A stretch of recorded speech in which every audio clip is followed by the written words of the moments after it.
रहना पड़ेगा, ऐसे नहीं चलेगा।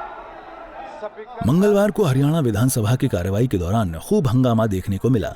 सत्ता पक्ष और विपक्ष के बीच कई मुद्दों को लेकर तीखी नोकझोंक देखने को मिली, तो स्पीकर और विपक्ष के बीच भी बहस हुई। वो टॉलरेट नहीं होगा, नहीं होगा टॉलरेट, नो। बैठो एक बार। यहाँ तक कि विपक्ष ने विधानसभा से वॉकआउट तक कर दिया। सत्ता पक्ष और विपक्ष के बीच कई मुद्दों पर बहस हुई, लेकिन सबसे ज्यादा माहौल तब गर्माया जब बीजेपी ने पूर्व की हुड्डा सरकार में हुई पुलिस भर्ती को लेकर कांग्रेस को घेर लिया। माननीय सदस्यों से निवेदन करता हूं, सीनियरिटी का लिहाज कर रहा हूं, स्पीकर तो ठीक से रहना पड़ेगा, ऐसे नहीं चलेगा।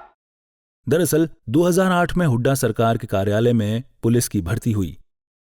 बीजेपी विधायक ओपी यादव ने कहा, हाई कोर्ट से फैसला आया जिसमें एक टॉपर युवा का चयन पुलिस इंस्पेक्टर की भर्ती में नहीं हुआ, उस पर सवाल खड़े हुए हैं। कांग्रेस विधायकों ने इस पर ऐतराज जताकर विरोध किया। सीएम ने कहा, कोर्ट का इस मामले में जो फैसला आया है युवाओं का भविष्य से जुड़ा फैसला है।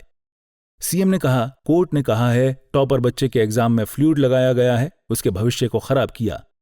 आज पूरे प्रदेश के अंदर इस बात की एक मजाक उड़ रही है। हम यहाँ जो कार्रवाई करते हैं उसको लाखों जनता देखती है। 2008 का विषय है, आज के अखबार के अंदर आया हुआ है, जिसके अंदर 20 इंस्पेक्टर भर्ती किए गए थे और जो बच्चा टॉप में था उस बच्चे का सिलेक्शन नहीं हुआ। वो बच्चा कोर्ट में गया, कल उसका फैसला आया और उस फैसले में माननीय हाई कोर्ट ने कहा है कि किस प्रकार से फ्लूइड का इस्तेमाल करके जो होनहार बच्चे थे टॉप में थे उनको रखा गया। और उस समय तत्कालीन कांग्रेस गवर्नमेंट थी, माननीय हुड्डा साहब मुख्यमंत्री थे। एक बच्चा माननीय हुड्डा साहब का भतीजा मुख्यमंत्री जी का इस तरह से मिर्ची लग गई। अरे अखबार दिखाते हो बार बार, आज अखबार क्यों नहीं लेके आए आप? जिस अखबार को आप लोग तथ्य बना के सदन में पेश करते हो, आज का अखबार क्यों नहीं लेके आए? आज क्यों नहीं दिखा रहे हो अखबार कि देखो सभी कारनामे? ठीक है, सभी सदस्य बैठेंगे, सभी सदस्य बैठेंगे। पढ़े लिखे नौजवानों के नहीं ये पेपर नहीं है, सभी बैठेंगे। आज आप अखबार क्यों मंत्री जी महिपाल लाडा जी कोई भी ये ऐसे अखबार या इसका वो नहीं दिखाएगा, नहीं कोई भी नहीं दिखाएगा इसको। आपके माध्यम से निवेदन करूंगा कि सरकार इसके खिलाफ कोर्ट के अंदर जाए। कोर्ट ने लंबा समय देने के नाते कोई कार्रवाई करने के लिए इनकार किया है। ठीक है, सरकार जो प्रक्रिया करना चाहे आप कार्रवाई करे।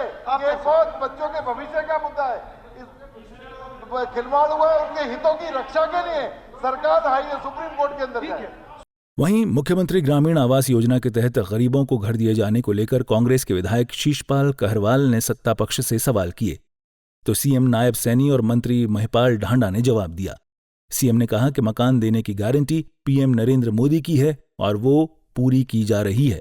हमारी सरकार का सीधा सोचना है कि कोई भी व्यक्ति बिना छत के ना रहे। हम लोग इसके लिए संकल्पबद्ध हैं और आदरणीय नायब सैनी और माननीय प्रधानमंत्री नरेंद्र मोदी जी ने जो संकल्प लिया है उस संकल्प को हम लोग बहुत तेजी से पूरा करने लग रहे हैं। फिर भी साथी के यहाँ पे अगर कुछ कमी बाकी बचती है तो वो एक बार लोगों को बोले कि पोर्टल पे अप्लाई भी कराए और हम लोग उसको बहुत सीरियसली लेंगे। जाती है अभी तक जितने घर हमारे या जो भी चीज क्लियर हुई है वो है, ये 2 गांव नहीं है, ये गांव में मौजूखेड़ा गांव में हम लोगों ने लैंड ली है। आसपास में के जो गांव हैं उनको भी वहीं पे उपलब्ध करा के, देखिए जमीन जिस गांव में नहीं है वहां पे लेके कैसे बनाएंगे? जहां पर जमीन है, जहां हमें जमीन अवेलेबल हुई मिली, वहीं पे हम लोगों को मकान बना के दे रहे। सरकार कह रही है कि हमने गरीब आदमियों को मकान देकर हम उनको छत देने का काम कर रहे हैं और प्लाट देने का काम किया।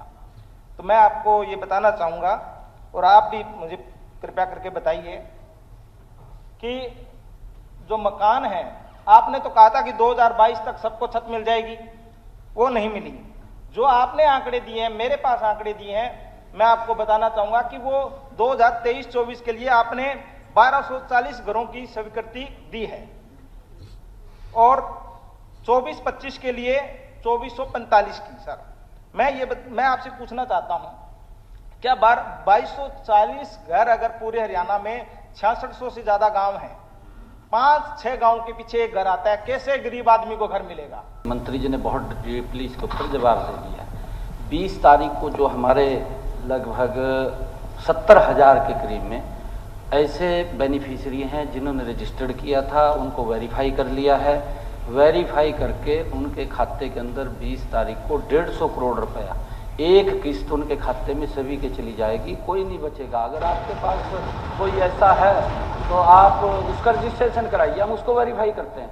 आप कह रहे हैं कि 2022 तक माननीय अध्यक्ष जी इन्होंने क्वेश्चन उठाया कि सबके सर के ऊपर छत हो गया, हम दे रहे हैं ना माननीय अध्यक्ष जी, हम दे रहे हैं, क्योंकि पोर्टल के ऊपर रजिस्टर्ड करते हैं, उसको वेरीफाई करते हैं। वेरीफाई करने के बाद प्रधानमंत्री आवास योजना के तहत मकान देने की गारंटी अगर किसी की है तो नरेंद्र मोदी की है। विधानसभा की कार्रवाई के दौरान जबरदस्त हंगामा देखने को मिला। पक्ष विपक्ष की नोकझोंक के दौरान कांग्रेस के कई विधायक स्पीकर की वेल में भी पहुंच गए और नारेबाजी भी की। वहीं सदन में खूब हंगामा हुआ। कांग्रेस के विधायकों ने वॉकआउट तक कर दिया। हालांकि बाद में कांग्रेस के विधायक वापस आ गए और सदन की कार्रवाई जारी की गई। सूर्या समाचार के लिए चंडीगढ़ से रवि चंदेल की रिपोर्ट।